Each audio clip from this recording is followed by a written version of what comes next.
首先，我们来准备一些花生米，清洗干净，沥干水分。再准备2个萝卜，刨去皮，擦成细丝，加入适量盐，抓捏一下，腌去水分。这个时候，我们可以来炸花生米。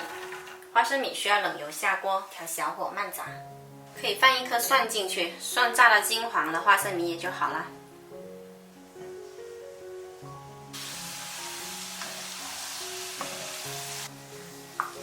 炸到蒜有点微微金黄，就可以关火，捞出来沥干油。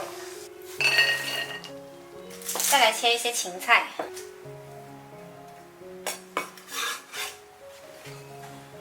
花生米放凉了之后呢，我们用制风袋或者保鲜袋装起来，然后把它擀碎。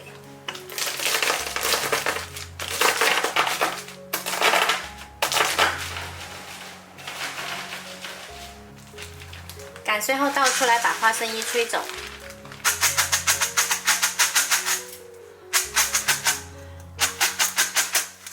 好了，这样子就干净啦。萝卜腌了一会儿，已经出来很多水了，我们加一些清水来清洗一下，然后捞出来挤去水分，然后倒回大盆里，加入切碎的芹菜，再来一点点花生碎，再重新调一下味，加入适量盐，少许五香粉，先打散拌匀。再来准备50克地瓜粉，加入适量清水调开，调成这样子一个比较硬的糊状就可以了，不要太多水。然后把粉浆倒到萝卜里面，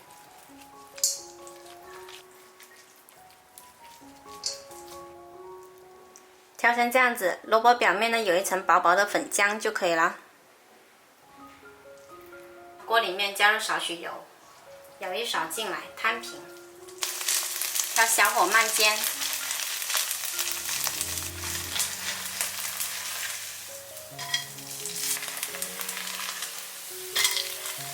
煎到两面微微金黄就熟啦。好啦，煎好啦，这就是我们潮汕地区特别喜欢吃的菜头粿。这款菜头粿呢，它蘸着沙茶酱或者辣椒酱来吃，超级过瘾。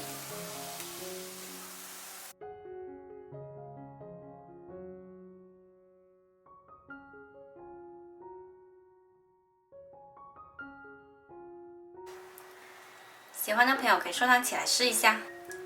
我是小坏，喜欢我的视频记得关注我哦。